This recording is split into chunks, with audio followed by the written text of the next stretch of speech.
If 2020 was the year of the down low, of hibernation, conservation, of hunkering down into your underground bunker, sealing that hatch shut, and living out the nuclear fallout in the fetal position, well, look out for 2021. As we step out into the remains, we seem to find themes of resilience, resolution, revelation, and ultimately, resurgence. Namaste and welcome, fellow travelers, to yet another episode of the ThyGap podcast, the most unappreciated, underrated, and unknown podcasts out there, as we like to say. My name is Bogus, and my co-host, being Brute, is still cooling his heels off in a Kukatpally jail. Now, I've already covered this in the previous episode, so I'm not going into this again. We've got a great show for you today, made even greater by the undignified absence of my co-host. Today, I've got great tales to share with you. A tale of resilience down under, being the recent Indian-Australia test series, namely the Border-Gavaskar trophy, and a tale of glorious rebellion, where the robbers in turn became the robbed, in turn became the robbies, if you will, in Wall Street, USA. But before that, make sure to follow the podcast on Spotify, Google, or Apple Podcasts.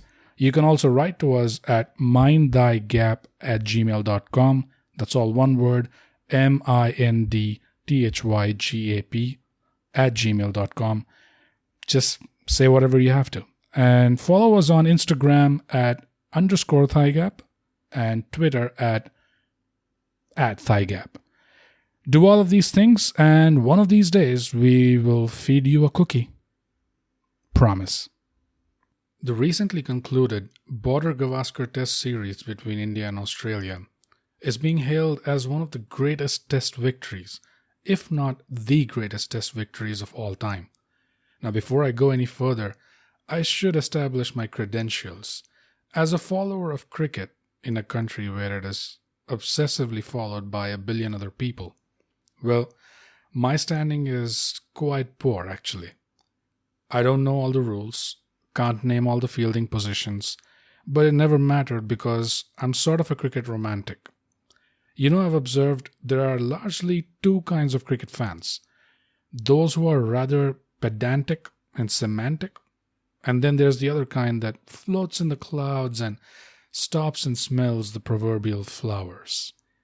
The first kind, I've found, are by far the majority, in my personal experience. They're on top of every stat there is. Which batsman hit how many sixes in a year while whistling and wearing a yellow chaddi?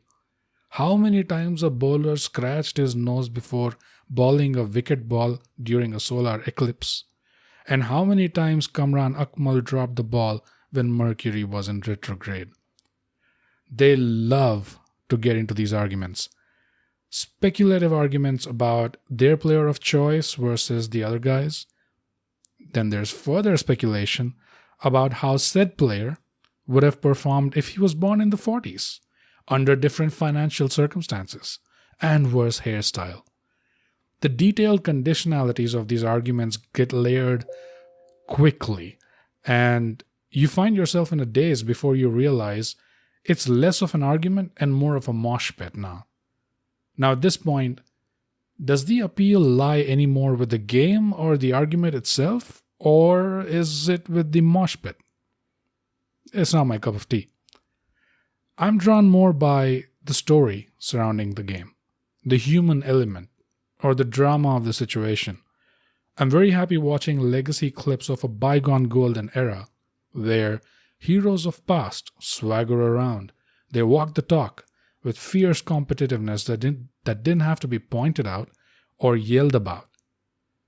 A time of greater bowlers and batsmen, of higher risks, of bigger boundaries, and better commentators.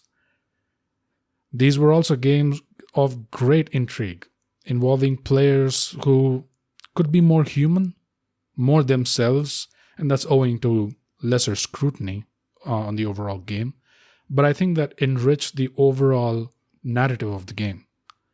Which is why you can now understand the recent India-Australia Test Series. It was a gift out of the blue. A gift for the ages. All the drama, intrigue, twists of fate, competition, and great Test cricket you could ever ask for. But also for it to happen just when Test cricket needed that shot in the arm, the timing could not have been better. Where do we begin? The yarns, they started to spin much before the first ball was even bowled. Two premier bowlers out of contention due to injury.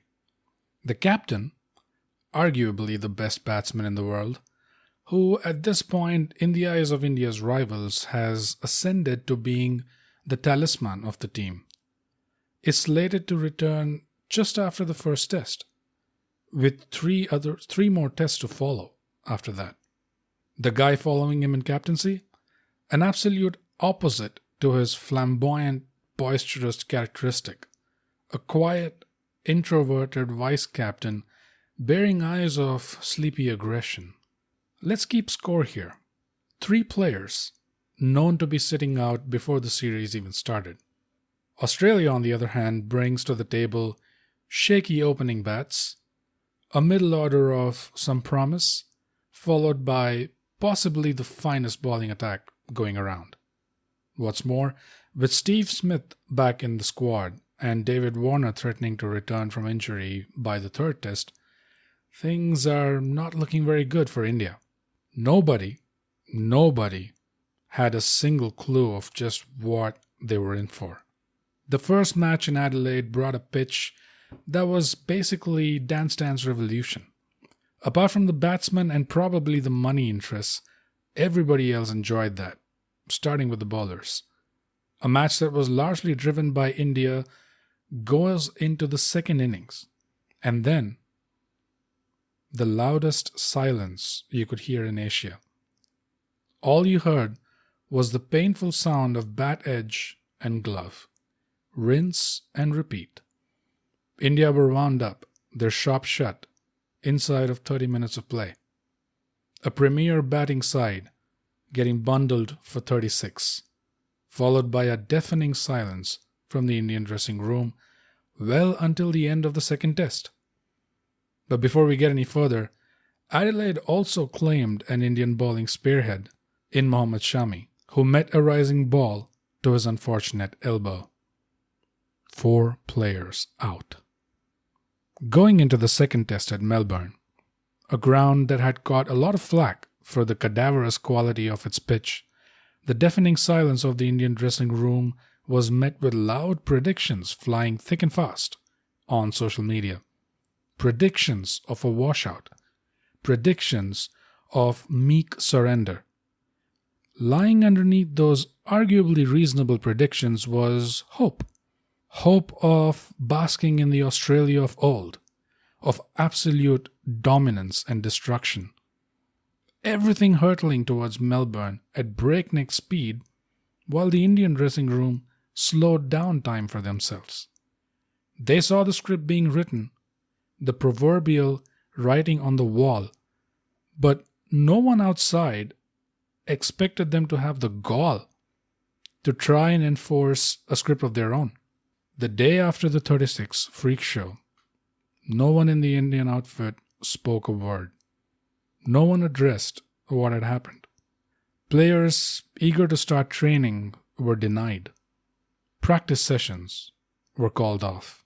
In the evening instead, they just got together to play dumb charades, while the rest of the world was dumbstruck at what had happened. Day 1 of the Melbourne Test, India loses the toss and is asked to bowl. Now statistically, a death knell for a team's prospects at this venue. But there is a twist. The pitch is green and new. It's a drop-in. So cue once again the Dance Dance Revolution. This is followed by yet another twist. Another one of India's spearhead bowlers twists something and has to leave the field, leaving behind 4 bowlers and the demand of taking 20 wickets. These bowlers get into a huddle and resolve not to focus on what they don't have, but rather focus on helping each other carry the workload of the match. A collaboration so apparent you could see it play out from across the screen. On a pitch where every batsman danced, the stand-in captain, who unceremoniously ran out the team's talisman the previous test, stands in firm resolve and makes a match-winning century. Not only this, but is also the one to hit the match-winning runs the next innings. By the end of the match, India is now out 5 players, and a fresh set of predictions are being formed in social media to counter the series-leveling victory.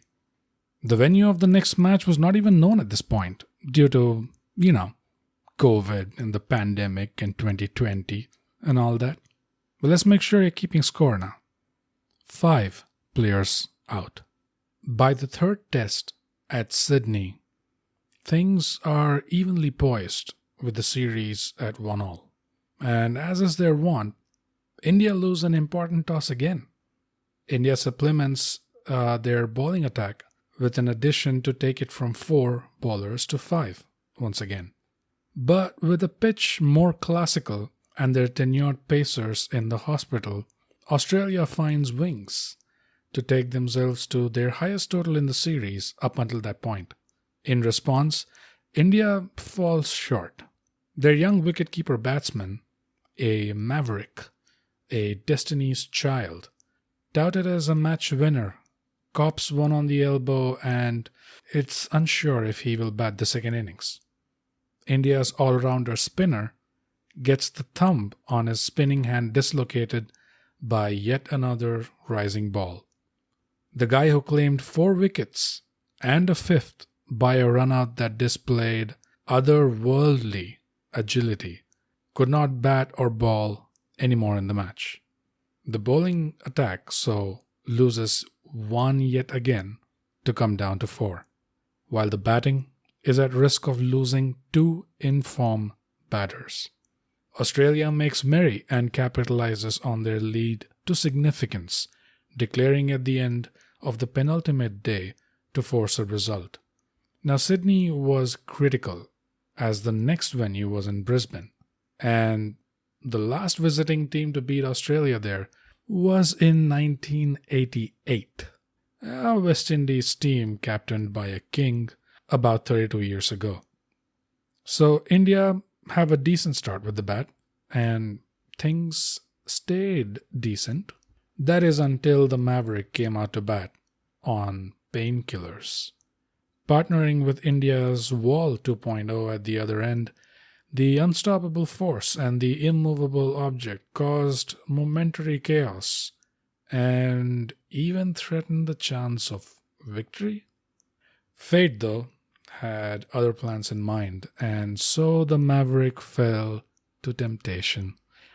The Australian shoulders finally perked up, body language once again getting busy. The best bowling attack in the world is now facing only the gatekeepers of the Indian tail. At one end, you have a broken back that could not stand if it sat, or sit if it stood. On the other end, a snapped hamstring that at first could not run, then could not stretch, and then could not move much at all. Together, this sum of broken parts stood for more than 2 hours, faced a total of 289 balls, swapped a chest guard at the end of every over like they were swapping organs for survival, and they drew the match in the end. When I first came across the concept of Test cricket, the very possibility of a draw result at the end of 5 days' toil, it seemed to me like a throwaway joke. It was ridiculous. But I have to admit, after watching this match, in the dark of night with no one around, I went to an undisclosed spot and buried my words in a deep, dark place. For anyone still keeping score, this match claimed 4 more bodies. India are 9 players out. The legend of the Gabbatoir looms large to Australians' delight, but so does the threat of near certain rainstorms that could disrupt the result of the match. With the series leveled at 1-1 still, it is Australia who are now under pressure to win this match, to win the series, and actually reclaim the Border-Gavaskar Cup, while India only had to draw that match out to retain it. So the Australians were praying the rain away, and the Indians didn't mind getting wet. They couldn't use the hotel pool in Brisbane as it is, you see. So with 9 players out, they refilled the squad with whoever they had left at this point, just short of sending the coaching staff out to play. The bowling attack is now back to 5, yet again. And the match starts with the only predictable aspect of this entire series, apart from Indian injury strike rate, of course, the toss. India lose again and are asked to bowl yet again.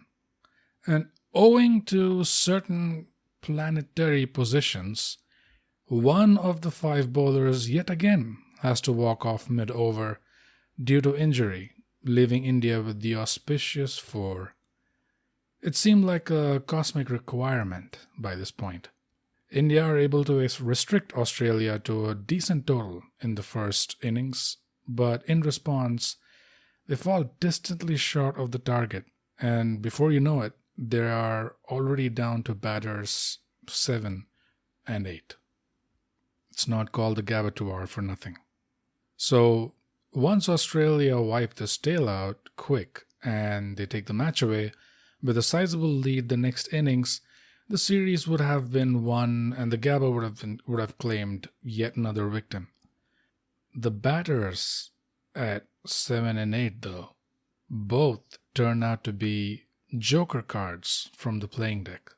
All manner of logical expectation, probability, and rationale went out the Gabba's windows as they put together a record 123-run partnership to take India within a sniffing distance of the Australian innings total.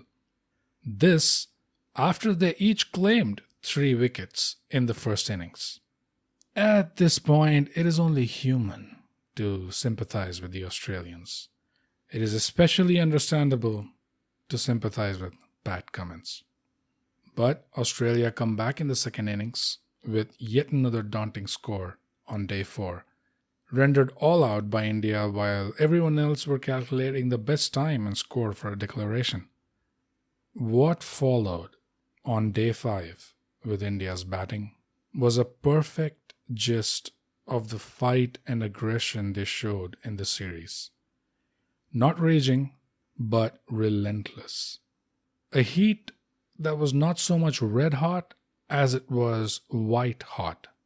A huge boulder rolling down the hill, gaining momentum and inertia, and your only option is to lay down and give in or jump out the way. The aggression escalated gradually and never gave in. Until, that is, at the very end, where the unthinkable did finally happen. It was hard to believe, even though all signs were pointing right at it. It was hard to believe, even after it just happened. It was hard to believe days after the fact. I called Brute at the Kokatpally jail as soon as the match was won. I would have held back to watch the post-match reactions of the panel of experts, but Sony Live decided I should watch commercials of their shows instead for the 10,000th time. Whatever money I've paid to watch their stream of the match has been a matter of regret. But back to the phone call with Brute. In typical fashion, the first words out of his mouth were, "Did you watch the winning runs?" I said, "Yeah." For such a series, for such an ending, did it have to be Manjrekar? It couldn't have been anyone else commenting? I can't say I don't understand his sentiment, but all things considered, Manjrekar is fairly equitable in bits and pieces. Unfortunately, the truth is that there are other cricket media personalities that make Manjarekar look like Richie Bernard. Anyway, I'm happy Brute got to watch the match in jail. Speaking of which, I have an announcement to make. Drum roll. We have decided that we're going to work on an episodic special series on this test series. We'll be discussing it in detail with our individual perspectives and observations, and in typical ThyGap style, we'll touch on some of the more subtle, nuanced aspects of this series that we at least did not see anyone else mention, as everyone and their grandma were pretty much caught in a rat race to put out their videos first to grab all the views. The amount of 36 all out I've heard, my body now twitches involuntarily if anyone even mentions the number around me. Even if someone says, Jubilee Hills Road number 36, I'm down on the floor. And I'm the 11th Indian injury case now. There's so much more to this series than just its history or its significance or the entertainment it provided. And Brute and I, we want to dig deep and unearth all of it. What do you guys think? Do you have any ideas about what you want covered? Did you also feel the post-series quality of discussion was unidimensional, repetitive, and not worthy of what just happened? If so, well, you can write to us at mindthygap@gmail.com, or you DM us on our socials. Let us know what you think. It should be interesting. On a lighter note, and I'm only saying this, I'm being half serious, not being very accusatory about this, but on a lighter note, I found it very amusing. One of my other observations from this series was how good Australia have gotten at their PR. Oh, their public relations exercise or expertise is just peaking, reaching the next levels. And I kind of don't blame them. It's understandable because even in a country with like India, where the expectations of on cricket are so high, astronomical, still the way the media reacts in Australia seems to be a touch more, how to say, special than how it's done in India. Man, those Australian media people are something else, really. So I don't really blame them, but I still find the end result quite amusing. If anyone is familiar with this show called The Test on Amazon Prime that Australia took out, it's basically a huge propaganda piece for how Australia was the victim and they're struggling, and how they're turning things around and they're being a new team, and they've shed all the they've shed all the shadows of the past, all the Darren Lehman phase of finding the line, we like to see, or we like to find where the line is, we like to get close to it, and we like to just juggle around it a little bit. Just shuffle around it. We don't cross the line, but we're just there and thereabouts. That whole proverbial, metaphorical gray line, oh my God, that they had.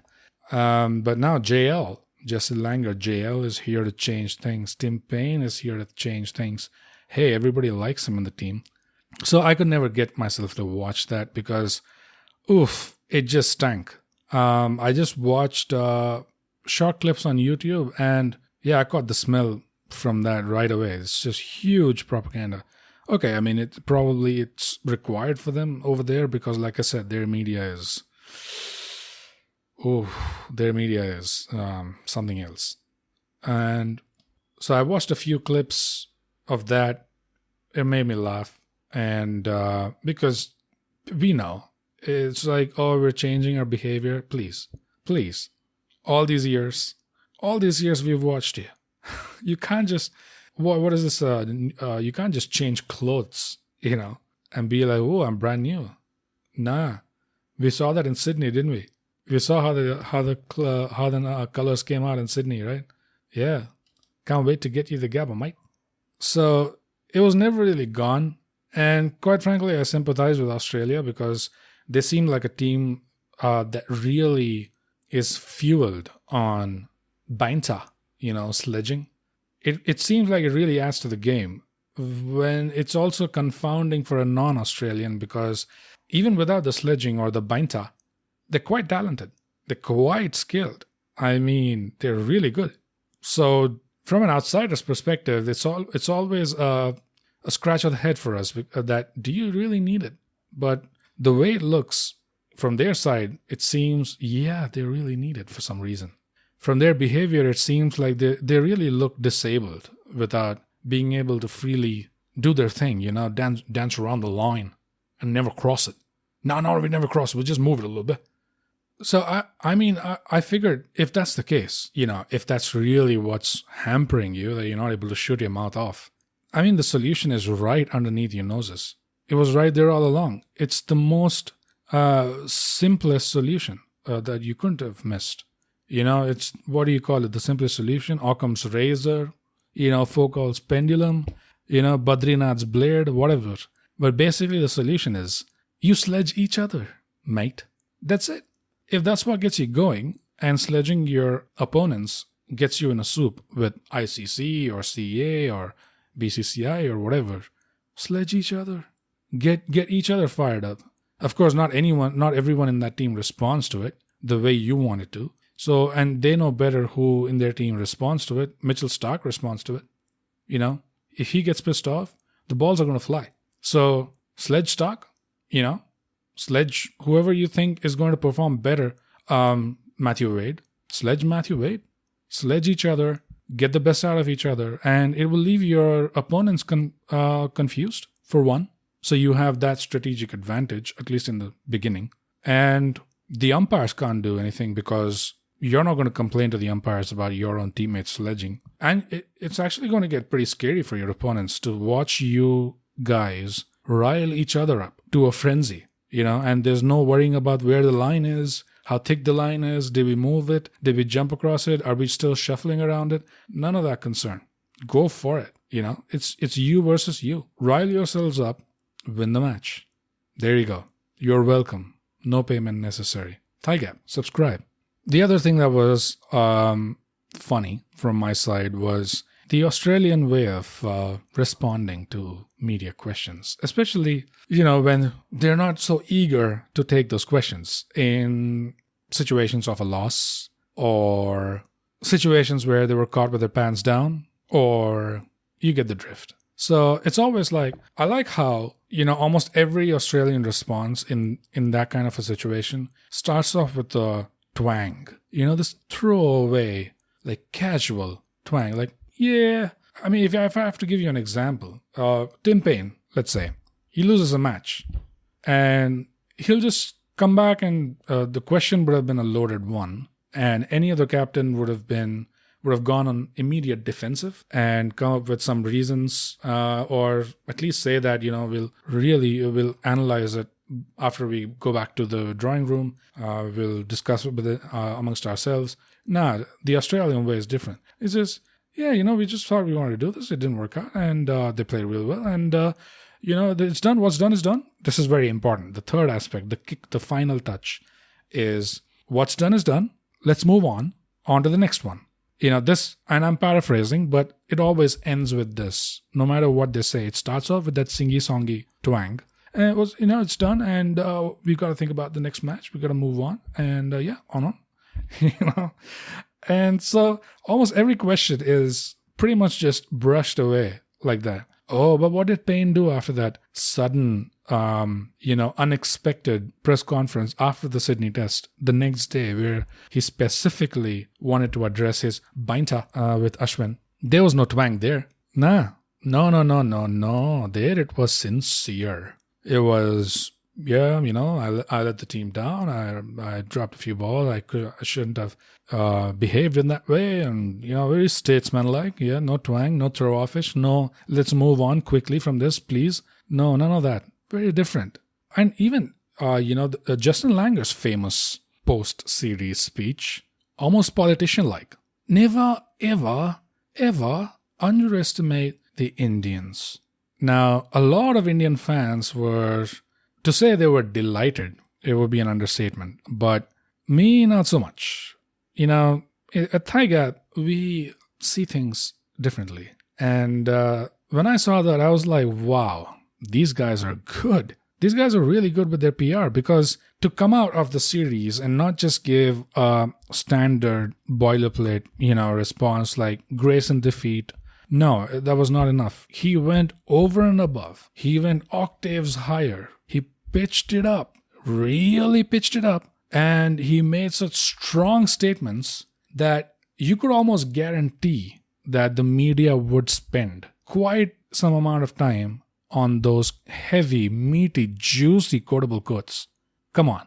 Anyone who knows PR, anyone who knows media, the whole exercise, they can attest to this. That was packaged, that was stuffed, with cheese and sides and the pickles and olives, and that was just toasted to perfection, and it was served up on a platter. That post-series speech was designed, if you ask me, to get caught in the media cycle, to get stuck, and also to appease a lot of people on the Indian side, and also to distract some people from the other side of the equation. That is my theory. I'll be very interested to hear any of your theories on that. What do you think about that? Of course, I don't have any proof, but this is just my theory. Very amusing.